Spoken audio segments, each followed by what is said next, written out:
Hello दोस्तों, कैसे हैं सब। मेरा नाम है हिमांशु और मैं स्वागत करता हूं आप सबका आपके अपने चैनल कॉमिक वर्ल्ड पर। तो चलिए दोस्तों, आज हम शुरू करते हैं मनोज कॉमिक्स जनरल में सुनहरी चिड़िया।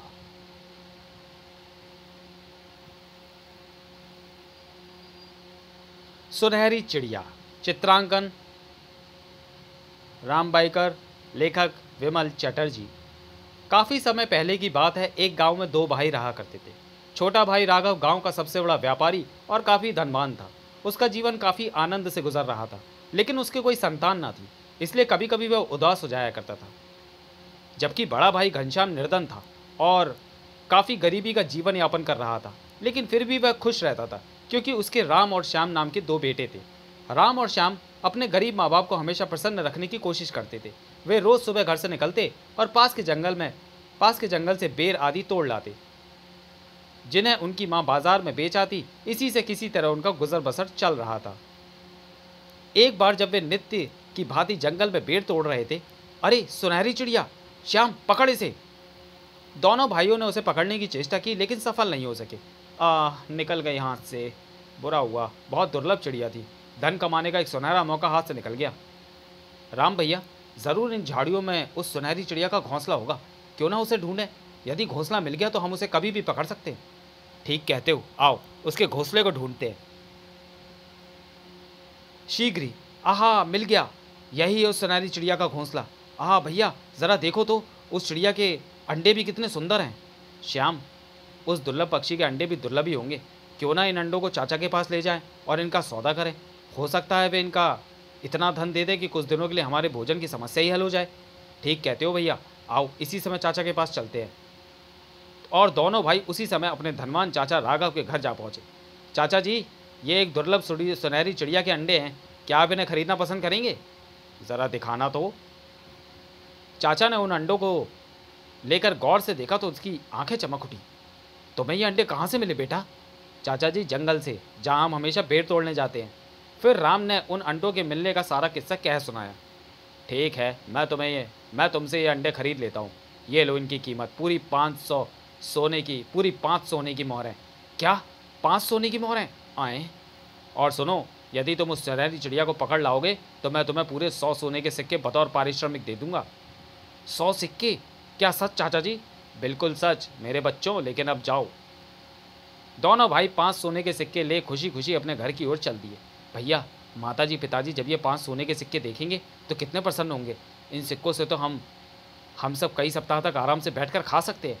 वह तो ठीक है श्याम, लेकिन हम आराम से नहीं बैठेंगे, बल्कि कल ही जंगल में जाकर उस चिड़िया को पकड़ने की कोशिश करेंगे। यदि चाचा से हमें 100 सिक्के मिल जाएं तो हमारी सारी गरीबी दूर हो जाएगी। आहा, तब तो मज़ा ही आ जाएगा भैया। घर पहुंचकर उन्होंने 5 सिक्के अपने माता पिता को दिए और उन्हें सारा किस्सा कह सुनाया। उनके गरीब माता पिता के लिए वे सिक्के किसी छोटे मोटे खजाने से कम नहीं थे, अतः वे खुशी से फूले नहीं समाये। मेरे बच्चों, तुमने हमारे भाग्य खोल दिए। अब हम कुछ दिन निश्चिंतता के साथ जी सकेंगे। भगवान हमारे बच्चों को लंबी उम्र दे। हमारे लिए तो यही दोनों अनमोल रत्न हैं। अगले दिन भोर होते ही राम और श्याम ने जाल उठाया और जंगल में उस स्थान पर पहुंच गए जहाँ सुनहरी चिड़िया का घोंसला था। राम भैया, चिड़िया तो नहीं है, अब क्या करें? वह अपने घोंसले पर ज़रूर आएगी। हम घोंसले के पास जाल बिछा देते हैं और उसके आने का इंतज़ार करते हैं। ठीक है। दोनों भाइयों ने मिलकर घोंसले के आसपास जाल बिछाया और पास ही की झाड़ियों में छुपकर सुनहरी चिड़िया के आने का इंतज़ार करने लगे।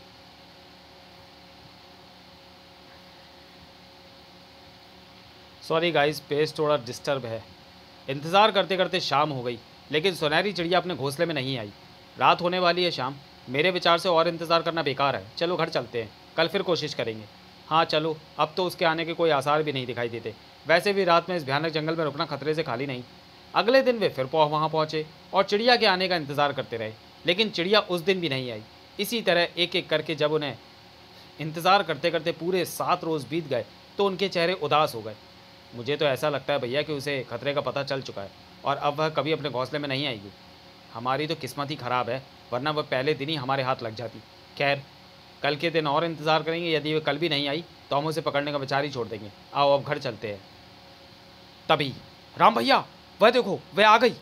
आहा, शायद हमारी किस्मत ख़राब नहीं है। शीघ्र ही चिड़िया उन झाड़ियों पर उतरी जिनके भीतर उसका घोंसला था। झाड़ियों में बैठकर उसने एक बार इधर उधर देखा फिर जैसे ही वह आश्वस्त हो फुदक कर अपने घोंसले में घुसी, जाल में फंस गई। वो मारा, फंस गई। अगले ही पल, प्यारी सुनहरी चिड़िया, हम दिल से तुम्हारे शुक्रगुजार हैं। तुमने हमारे जाल में फंसकर हमारी किस्मत के द्वार खोल दिए। तुम्हारे बदले चाचा हमें सोने के पूरे 100 सिक्के मिलेंगे, जो हमारे लिए वर्षों तक काफ़ी होंगे। चलो श्याम, अब चाचा के पास चले। दोनों भाई लंबे लंबे डग बढ़ते हुए चाचा के घर की ओर चल पड़े। राम भैया, मुझे तो ना जाने क्यों इस सुंदर सी चिड़िया पर दया आ रही है। पता नहीं चाचा इसका क्या करेंगे, कहीं वे इसे कोई तकलीफ ना दें। इस पर तरस तो मुझे भी आ रहा है श्याम, लेकिन क्या करूं? यदि गरीब माता पिता का ख्याल ना होता तो मैं इसे कभी नहीं पकड़ता।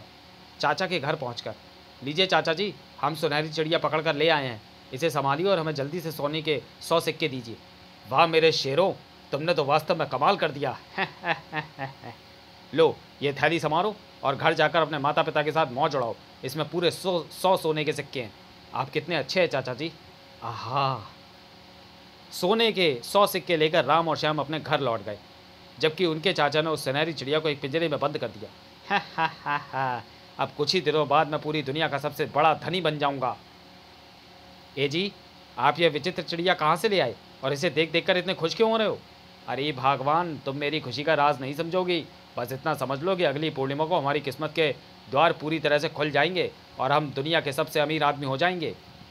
जाओ, अब ज़रा मेरे लिए झटपट भोजन ले आओ। वर्षों बाद आज मुझे पहली बार बहुत ज़ोरों से भूख लगी है। हा हा हा। आगामी पूर्णिमा के दिन तू ही मेरा आहार बनेगी, मेरी प्यारी चिड़िया रानी। लगता है धन दौलत के सपने देखते देखते इनका दिमाग खराब हो गया। ज़रूर एक दिन खुद भी पछताएंगे और मुझे भी रुलाएंगे। इधर 100 सिक्के पाकर राम और श्याम के माता पिता बड़े प्रसन्न हुए और उनके दिन हंसी खुशी बीतने लगे। एक एक कर जब पूरे 15 रोज़ गुजर गए तो अचानक राम और श्याम को सुनहरी चिड़िया की याद आई। राम भैया, जिस सुनहरी चिड़िया के बदौलत हमारे दिन इतने आराम से गुजर रहे हैं, कम से कम हमें उसकी सुध तो लेनी चाहिए। पता नहीं उस बेचारी पर क्या गुजर रही हो। तुमने खूब याद दिलाया श्याम। चलो इसी समय चलकर उसकी भी सुध लेते। साथ ही ये भी मालूम करने की कोशिश करेंगे कि आखिर चाचा ने इस छोटी सी चिड़िया के लिए इतना धन हमें क्यों दिया, जबकि वे तो अव्वल दर्जे के कंजूस हैं। और दोनों उसी समय अपने चाचा के घर की ओर चल पड़े। संयोग से वह पूर्णिमा का ही दिन था। उधर ठीक उसी समय चाचा के घर पर, लो भगवान, इस चिड़िया को संभालो, मैं शाम को घर आऊँगा। मेरे आने तक तुम्हें इसे अच्छी तरह साफ करके पका कर रखना। और हाँ, ध्यान रहे, इस चिड़िया के गोश्त का एक भी टुकड़ा किसी को भी खाने को मत देना, वरना मैं तुम्हारा सर फोड़ डालूंगा। कहकर राघव घर से चला गया। हे भगवान, इनका तो वास्तव में ही दिमाग खराब हो गया है। पूरा एक बकरा खाने वाले का भला इस नन्ही सी चिड़िया से क्या पेट भरेगा? पता नहीं कुछ दिनों से इन पर क्या सनक सवार हो गई है। खैर मुझे क्या, इन्होंने जैसा कहा है मैं तो वैसा ही किए देती हूँ। पत्नी ने चिड़िया को मार कर उसे साफ किया, फिर उसके टुकड़े टुकड़े कर डेगची में डालकर मसाले और पानी आदि डालने के पश्चात उसे पकाने के लिए चूल्हे पर चढ़ा दिया। इसे पकने में आधा घंटा लगेगा, क्यों ना तब तक मैं पड़ोसन के घर हुआ हूँ। बेकार यहाँ बैठी बैठी क्या करूँगी। और वह उठकर पड़ोसन के घर चल पड़ी। उसके जाने के थोड़ी देर बाद राम और श्याम वहाँ पहुँचे। जब उन्हें घर में कोई नहीं मिला तो वे आश्चर्यचकित हो उठे। कमाल है राम भैया, पूरे घर में कोई नहीं है, न चाचा न चाची। चाचा शायद बाजार गए होंगे और चाची आस पड़ोस में गपशप मारने गई होगी, लेकिन समझ में नहीं आता कि वे चिड़िया कहाँ गई। हो सकता है चाचा ने उसे महंगे दाम पर किसी और को बेच दिया हो, वरना वे इतने मूर्ख तो है नहीं कि 100 सोने के सिक्के देकर उसे महज शौक के लिए खरीदे। तुम ठीक कहते हो, यही बात होगी। चलो घर चलें, यहाँ रुकने से अब क्या फ़ायदा। वे लौटने को हुए थी कि तभी उनके नथनों से एक गंध टकराई। भैया, कितनी मज़ेदार गंध है। शायद रसोई में कुछ स्वादिष्ट भोजन तैयार हो रहा है। बिल्कुल, इस गंध को सूंघकर तो मुझे बहुत ज़ोरों से भूख भी लगने लगी है और मेरे भी पेट में चूहे बुरी तरह उछल कूद करने लगे हैं। भैया, क्यों ना चलकर उस वस्तु का थोड़ा थोड़ा स्वाद ले लें। वैसे भी घर में कोई नहीं है। ऐसा करने को जी तो नहीं चाहता, लेकिन ना जाने इस गंध में ऐसी क्या विशेषता है कि मैं अपने आप को रोक नहीं पा रहा हूँ। अब तो उस सुगंधित वस्तु को चखना ही पड़ेगा। आओ देखें चाची ने आखिर ऐसी क्या चीज़ चूल्हे पर चढ़ा रखी है। दोनों रसोई घर में पहुंचे और डेगची का ढक्कन उठाकर देखा। वाह, किसी जानवर का मांस पक रहा है। ठहरो, मैं एक टुकड़ा निकालता हूँ। दोनों उसी को खाकर निकल चलेंगे।